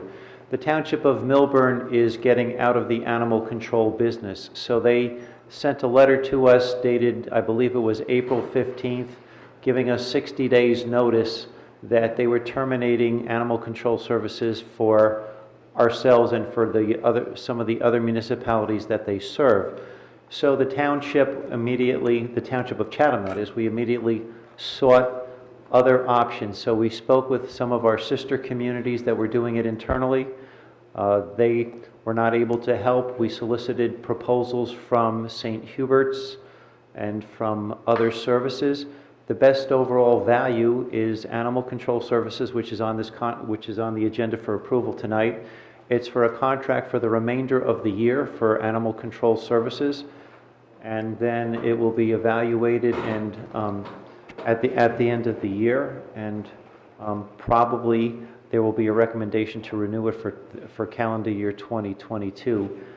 I would like to also let the Township Committee know that animal control services, if this resolution is approved, we would be the 43rd community that they're serving in New Jersey. They do have a good track record. The owner of the company is a retired Marine Corps staff sergeant, and he is also a disabled veteran, very sharp gentleman, and they have good quality equipment, and they have 24-hour responses, so their references have been good. Thank you, Bob. Sounds good. Thanks, Bob. You're welcome. Okay. Can I have a roll call vote on the consent agenda then? Mrs. Felice? Yes. Mr. Hamilton? Yes. Mrs. Fundaco? Yes. Deputy Mayor Ewald? Yes. And Mayor Ness. Yes. Motion passes. Thank you. Greg, can I take 165 and 166 together? Yes. Thank you. I'd like to ask someone to move forward 2021-166, which is approving executive session minutes, and 2021-165, approving meeting minutes. We'll take those together. So moved, thank you. And a second? Second, thank you. And a roll call vote, please. Was that Ashley or Stacy? That Me. second? Okay. Ashley? Mrs. Felice? Yes. Mr. Hamilton? Yes. Mrs. Fundaco? Yes. Deputy Mayor Ewald? I have Re- no abstain, I wasn't there. And Mayor Ness. Yes. Okay. Thank you. And then last, on the consent agenda, we have Resolution 2021-172, which is our NJDO. We also have 171 before that, the amending the... Oh, I apologize. notice. We have resolution 2021-171, which is amending our annual meeting notice. Someone had asked to have this pulled out separately for discussion. Do you want 172 first, maybe, because it's just a... Yeah, I just want to abstain from the 172. And just the reason, to be clear, there's no problem with it. It's just Committeewoman Felice lives on one of the roads that the grant is Okay, being fine. applied for, so. 2021-172 NJTOT grant. Can I have somebody move that forward? And a second? Second. Thank you. Can I have a roll call vote? Mrs. Felice? Abstain. Mr. Hamilton? Yes. Mrs. Fundaco? Yes. Deputy Mayor Ewald? Yes. And Mayor Ness. Yes. Motion passes. Thank you. And now we'll go back to 2021-171, amending our annual meeting notice. Do I have someone who would like to bring that forward? So moved. And a second? Second? And is there a discussion on this item? There is, yeah, from my standpoint. Again, beat the dead horse. Great to be back here tonight. A bit great to be back here with everybody and with my fellow members of the committee and public. But I just question the paragraph 5 of the resolution with regard to, and admittedly, based on our experience tonight, I will be the first to admit that this may be much ado about nothing. But I, question the need for further continuance of Zoom participation in the public comment period of these meetings. Is that something that's mandated currently by executive order? We are still under a health emergency technically, even though a lot of restrictions have been lifted. So we will continue with Zoom as long as there's still health emergency.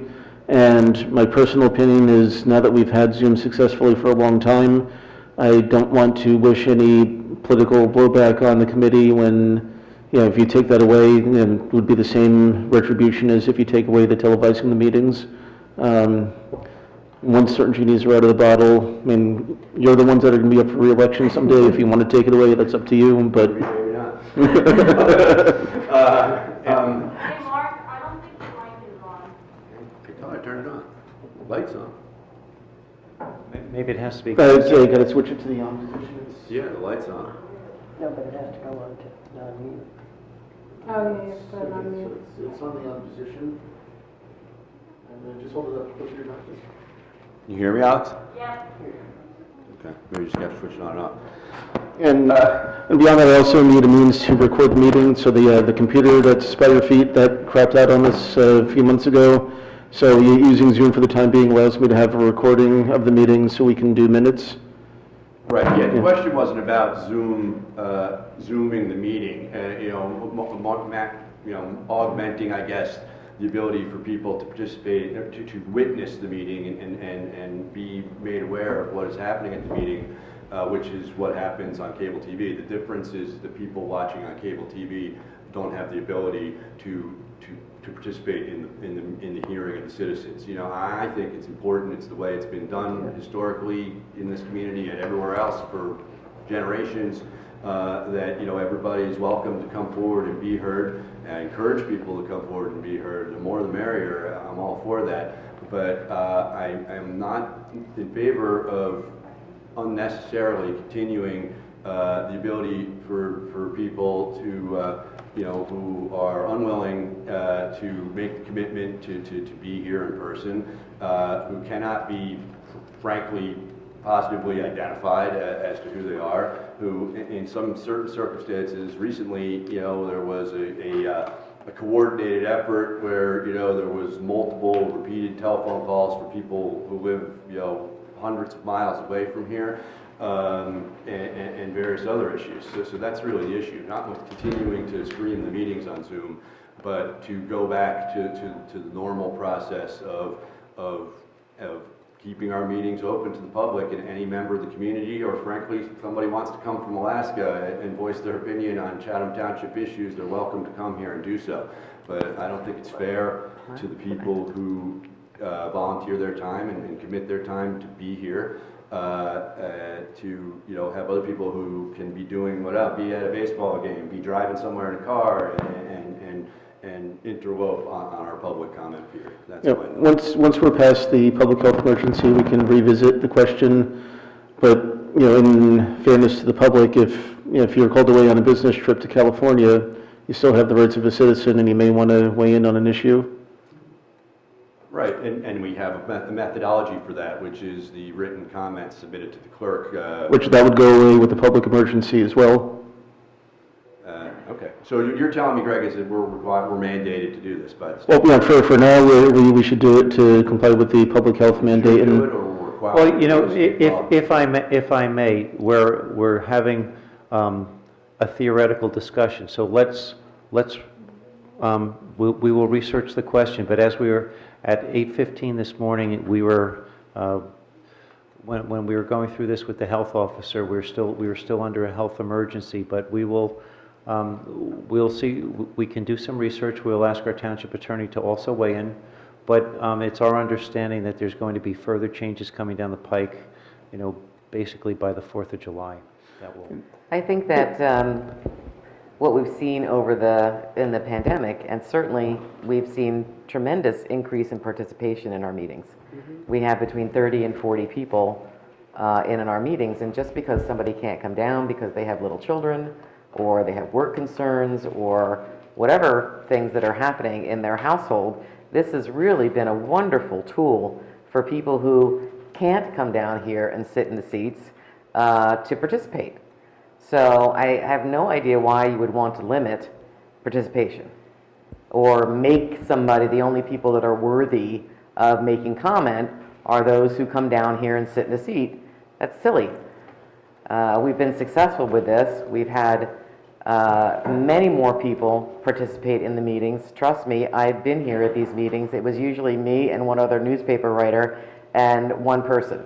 We have upwards of 40 people joining. And if you truly believe in more the merrier, then I would certainly advise you to continue with the opportunity to have. Well, you're talking about, you're saying the only legitimate comment are people who come here and put their rear end in a seat, and who are coming to be able to make a comment. I'm saying to you that we have 30 to 40 people on a meeting at a time. And those are people, who are participating. So it's at the moment we had more earlier. I'm sorry, like the only issue that I see is like, we have someone right now who's a participant who's XXX. That to me seems like it could be a potential issue. We obviously do not want to call on that person. So as it could be a potential issue with graphic things. That's the only thing that I would say, where it's like, if there's a way where we can make sure that something like that would not happen and we maintain control over a meeting, that's the only thing that I really see. That's why we're in webinar mode, because for exactly that. Because when we first started, we did have an open meeting, and we did have somebody make a racist comment. I remember, right. And then we all learned that we had to move into webinar mode because it was happening at a variety of meetings. And then we also have the equipment failure problem, because not surprisingly, our equipment's failing. But hopefully when we get the grant for the new equipment, we'll be able to purchase a system that will knit everything in together. So to your point, Bob, I think this is something that the committee needs to take up a little later as to how long we want to continue, really offering a variety of venues to residents to participate. Mayor? I think that's fair. Once we get past the public health emergency and Zoom becomes an option, and it is up to the committee to decide if you want to continue to offer Zoom as an option for either viewing or active participation. But one of the options that Zoom does allow is requiring registered users only when I set up the webinar. So maybe that's something we could consider once we're past the requirement during the public health emergency for Zoom participation. We can then require only authenticated users, where basically you'd have to have signed up with an account in order to do it. That way if people can still come in person, then they'd still be able to, exercise their rights to address the committee. Terrific. Thank you very much. So we're going to move ahead with a roll call vote on resolution on the consent agenda item. Now I've lost it. It's 171. 2021-171, which is amending our annual notice. And then, Mayor, if I may, just to clarify, the reason this is on here in the first place is we're amending it to accommodate the fact that we now have in-person participation in our meetings. The version adopted in January was a Zoom-only resolution, so that's the reason why we have this update. Thank you for staying on top of that, Greg. I'd like a roll call vote, please. Mrs. Felice? Yes. Mr. Hamilton? Based on what you said about potential verification of participants and this only in effect at the end of the year, correct? Yeah. Yeah, okay, then fine, yeah. Mrs. Fondaco? Yes. Deputy Mayor Ewald? Yes. And Mayor Ness? Yes. Motion passes. Thank you. We'll now move on to the non-consent agenda. This is what I described in part of the mayor's message as part of the continuing affordable housing discussion, and it is the needs resolution, which is resolution 2021-175. I'm going to ask someone to move this forward. So moved. Do I have a second? Second. Thank you. Albert, would you like to take a bit of a stab at this, or Bob, to explain to the public? I explained it in my mayor's message, but in case we needed a refresher. Either one. Albert can do it, and I'll do the next. Albert? Either one. Well, Mayor, I think the statement you read covers all the points of the agreement and the resolution. The significant point of this action that is being recommended is that it is necessary for the township, in order to be able to submit a competitive application for the 9% tax credits. If the township fails in that endeavor, then it falls back to an application for 4% tax credits, which really is at a significant cost to the taxpayers. It is something that was, as you stated, part of the developers agreement that was entered into with Walters Cornerstone Development LLC at the end of last year and voted upon then. There are very minor changes with respect to dates and things of that nature, but it essentially is a pilot program for this development. A pilot program means that real estate taxes are not paid in the traditional sense, but the property owner still makes a contribution to the municipality based upon their income, their net income after certain deductions such as utilities.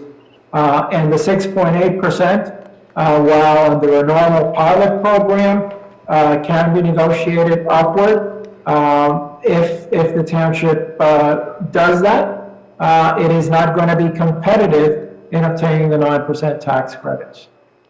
So that is really what you're balancing is the benefits of the 9% tax credits and the long-term savings that would have, as opposed to the lower percentage of 6.28. Each year, there is an annual audit that is paid for by the developer, and there is a determination made whether or not the annual payments are consistent with the rents that were collected and the net rents. Terrific. I think that's... Yeah, and this is formalizing the informal agreement from the end of the year. Yep. So okay. We need this for the application. Yes, we do. All right, thank you. Could I have someone move forward Resolution 2021-175? We have the motion in the second. Oh, did I already do that? Yeah. Good Lord. Okay. Then, is there any discussion amongst committee members? No, hearing none, could I have a roll call vote? Mrs. Felice? Yes. Mr. Hamilton? Yes. Mrs. Fondaco? Yes. Deputy Mayor Ewald? Yes. And Mayor Ness? Yes. Motion passes. Thank you. Thank you. And we're going to move on to discussion item. Bob, are we ready to discuss the grant applications for trails, or? Yes, we are. We are. Yes, we are. All righty. All right, this is This application is for the Morris County Open Space. There's an application deadline of July for a grant application. A letter of intent has to be submitted by the end of the month, at the end of June. So earlier this week, there was a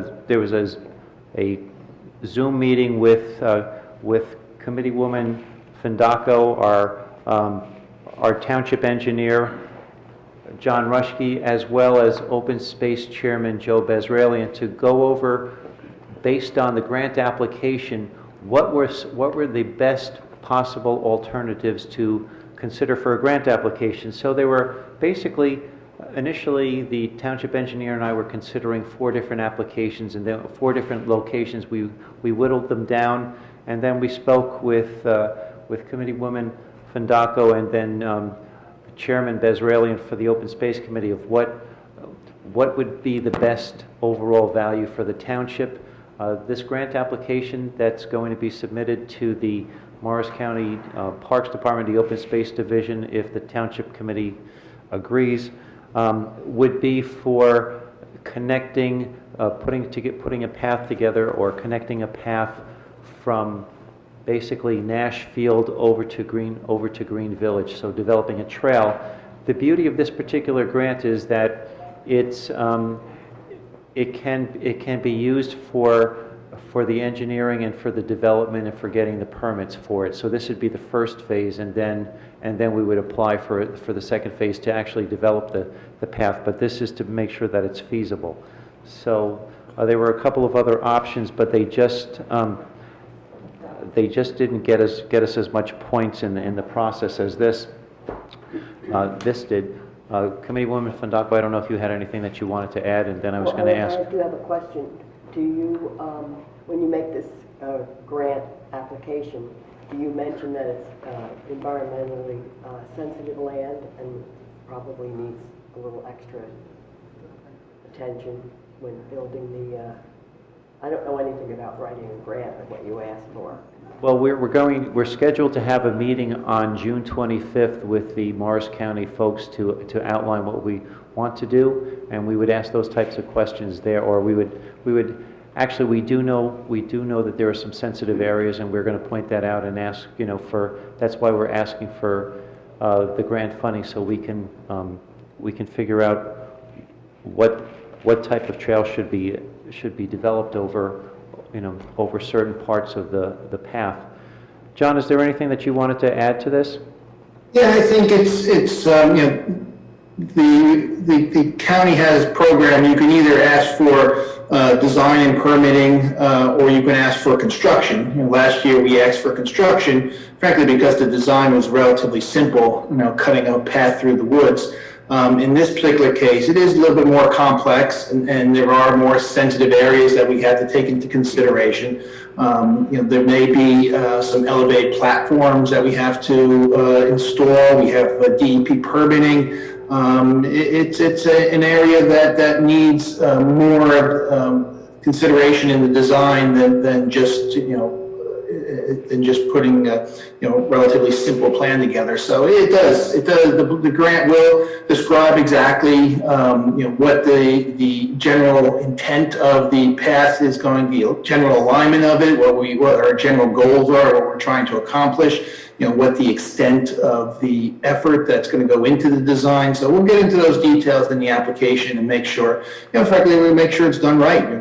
Certainly it is a very environmentally sensitive area, and we want to make sure that, it's properly designed so we minimize the impact to the environment, but also open up the opportunities so, our residents can enjoy the open space. It's a beautiful piece of property. It's going to be a beautiful trail when it gets constructed, and it'll be done right.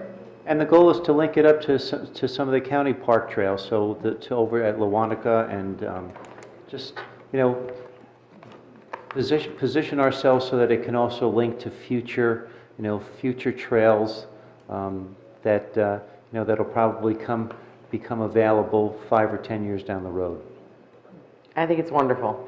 Great work, you guys, and the more that we can leverage grants to create recreational opportunities for our residents, the better. So thank you for continuing to do this.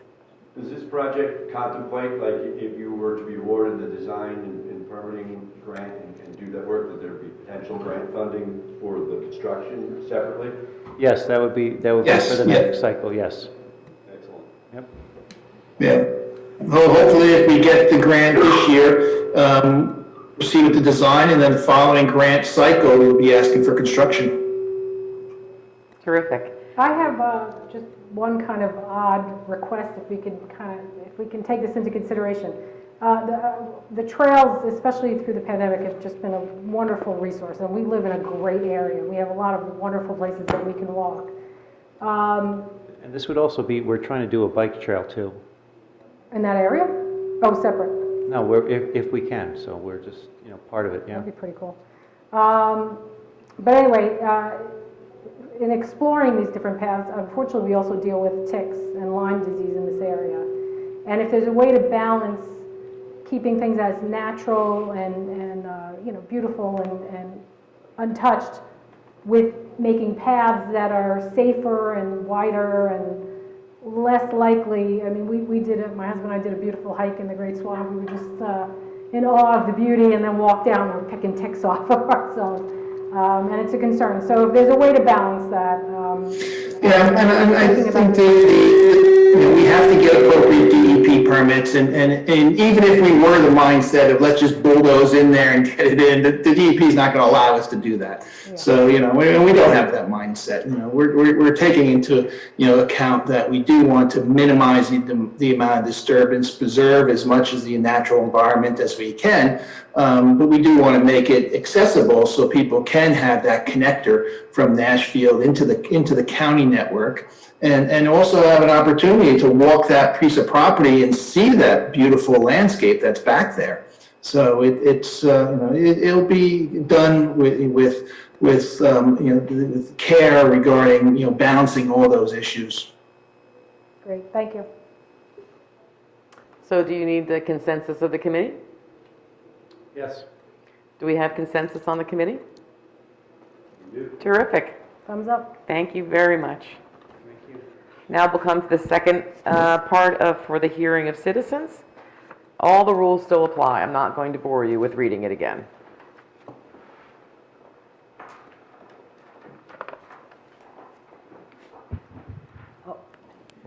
Hi, Maureen Kelly, again, Mountain Avenue. I want to thank you very much for passing that pesticide ordinance. Everything we've talked about here has to do with preserving what a wonderful environment we have. The whole genesis of this came essentially from the passion of Kara Fieser, who worked tirelessly at it. She was passionate, and coming from a place where we don't want our kids exposed to pesticides. She's done tons of research about how awful pesticides are for kids. These schools in New Jersey have not allowed any of these pesticides for years, and it just made no sense that when it came time for elementary sports on our fields, we were exposing kids to chemicals. So yes, it's something, we're not going to be changing a lot of what we do, but we're going to codify it, which is the right thing to do here, so that another township committee, a different administrator who has different priorities, can't go and decide, oh, well, that's just what they used to do, so now we're going to change things. So I am the person who knows now how much vinegar we buy from Granger to kill weeds. And you know what? It's a lot cheaper. And I think people who are planting native plants now in their yards, and we're trying to do monarch attracting gardens for the monarch butterflies, and we're trying to have a path in a possible wetlands and do it in a sensible way. It all hangs together. So really, I want to thank you for passing this, and I know Greg is going to send it to me tomorrow, and it's going to say, approved with the signature of the mayor on it. It's the right thing to do, and I'm so glad that you did it. So thank you very much, and also my best to Tracy, but we'll see you. Thank you.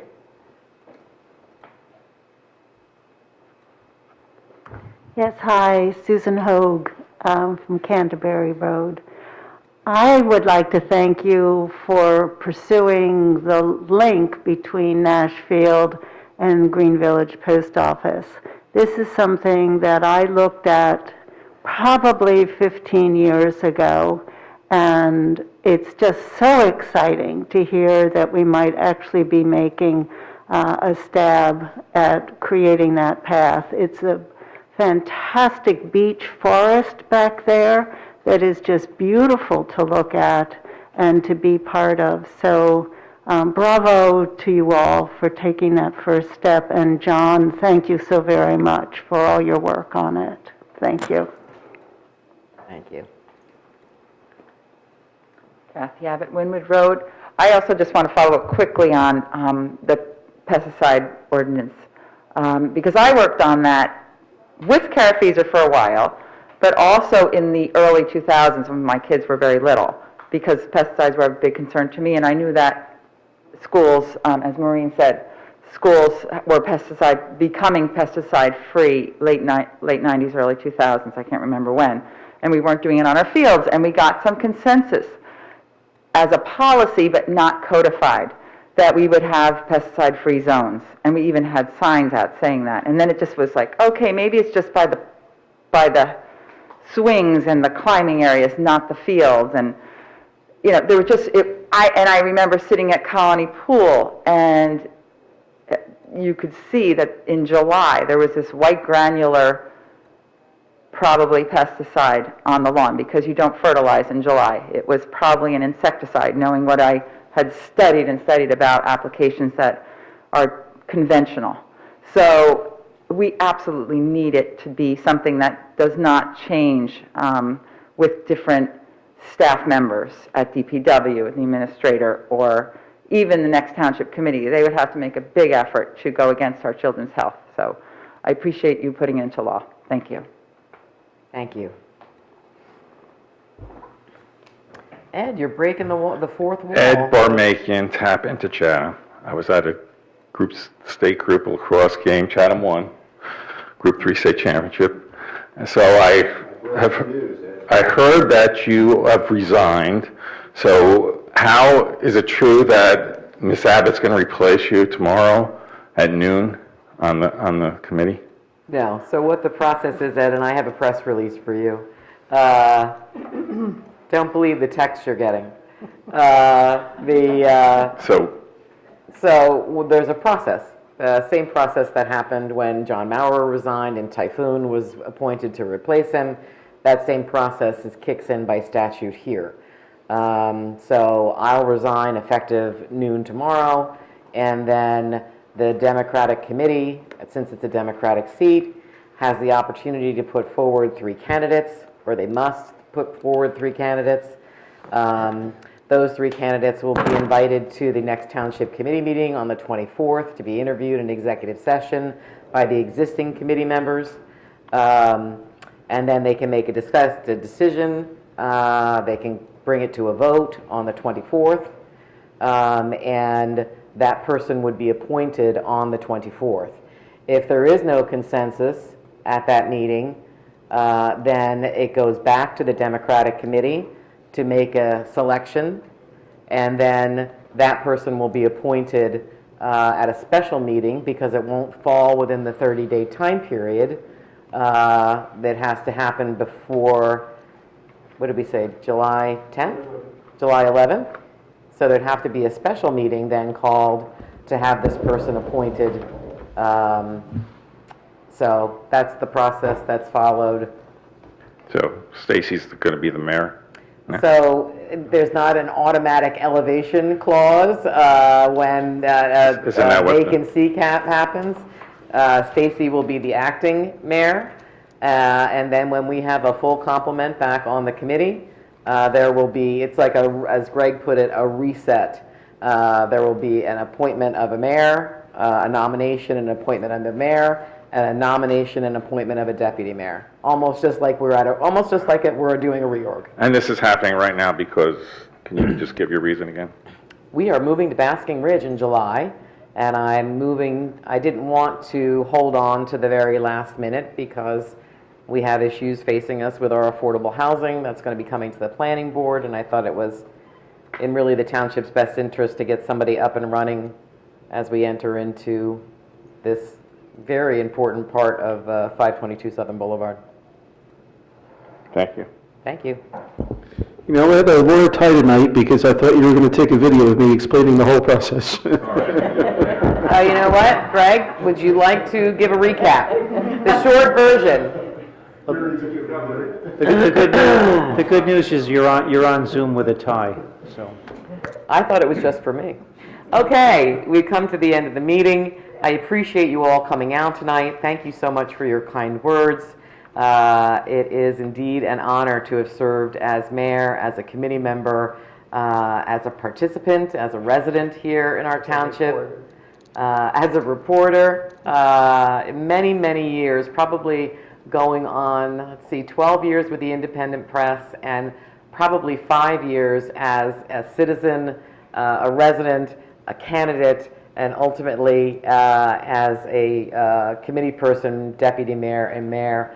That probably brings us up to about 17 years spent in this building covering issues for the township. So again, thank you to all the people that I've worked with, many of you in this room, many of you who are watching tonight.